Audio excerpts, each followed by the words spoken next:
সকাল সকাল উঠে রান্না করে যে দেখি একটা ভাতের চাল নেই।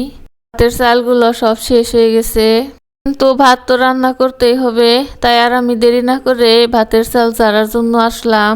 আর ভাবলাম যে কয়টা চাল ঝেড়ে নেই। আমি কিন্তু ভালোভাবে চাল ঝাড়তে পারি না, তাই আমি অল্প করে ঝাড় দিয়ে নিচ্ছি, এক দুই উক্ত চলতে পারি।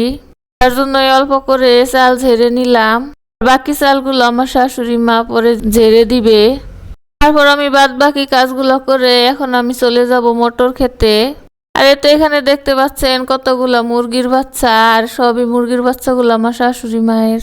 মুরগির বাচ্চাগুলো খাওয়ার জন্য অনেক কান্নাকাটি করতেছে। আমি ভাবলাম যে মটর খেতে যাওয়ার আগে মুরগির বাচ্চাগুলোকে কিছু খাবার দিয়ে যায়। আমি আদার দেওয়ার সাথে সাথেই কিন্তু বাচ্চাগুলো অনেক দৌড়ে দৌড়ে খেতে আসছে। তো এখন আমি চলে যাব মটর খেতে। আর এই তো দেখতে পাচ্ছেন সরষা ক্ষেত, এই সবই সরষা ক্ষেত কিন্তু আমাদের। দুদিন আগেও কিন্তু এই সরষা ক্ষেতে অনেক ফুল ছিল, আর দেখতে দেখতে সব সরষাগুলো কিন্তু অনেক বড় হয়ে গেছে। আর এক সপ্তাহ পরে কিন্তু পাকা ধরবে। আসলে গ্রামে থাকলে কিন্তু অনেক সুন্দর সুন্দর দৃশ্যই দেখা যায়। গ্রামে থাকার শান্তিটাই কিন্তু আলাদা। দেখতে দেখতেই চলে আসলাম মটর খেতে। আর এখানে এসে দেখি আমার শাশুড়ি মা অনেকগুলো মটরই তুলছে।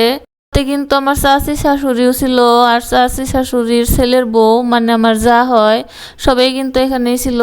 সবাই কিন্তু হাতে হাতে মটর গুলা তুলছিল। আর আমি অল্প ক্যামেরা ঘুরিয়ে ঘুরিয়ে আপনাদেরকে মটর ক্ষেতটাও ঘুরিয়ে ঘুরিয়ে দেখালাম। এরপর আমিও চলে আসলাম মটর তোলার কাজে।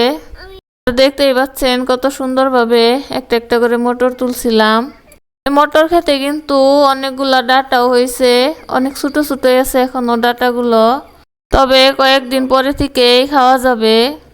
আর আজকে কিন্তু আমরা ফার্স্ট মটর উঠাচ্ছি। অনেক দিন আগে একদিন মটর খেতে আসছিলাম, আপনাদেরকে ভিডিও দেখাইছিলাম, কিন্তু সেদিন মটরগুলো অনেক ছোট ছোট ছিল। আর আজকে সে দেখি প্রায় অনেকগুলা মটরই বড় হয়েছে, তাই আজকে আমরা ফার্স্ট মটর উঠাচ্ছি। এভাবে তাজা তাজা গাছে থিনে তাজা তাজা মটর উঠাইতে কতই না ভালো লাগে। আর কিন্তু অনেক ভালো লাগছিল। আগে কিন্তু এভাবে কখনোই মটর উঠানো হয় নাই, কারণ এইবার আমরা ফার্স্ট মটর ক্ষেত করলাম। আসলে গ্রামে থাকার মজাটাই কিন্তু আলাদা, গ্রামের শান্তিটাই কিন্তু অনেক আলাদা।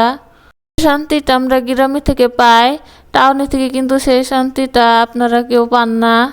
গ্রামে থাকলে কিন্তু আমরা অনেক ধরনের শাকসবজি দেখতে পাই। আজকে আমরা প্রায় 2 গামলার মতো মটর উঠাচ্ছি। এরপর আমি রাতের বেলা মুরগির বাচ্চাগুলোকে দেখতে আসলাম ঠিকঠাক মতো আছে কিনা।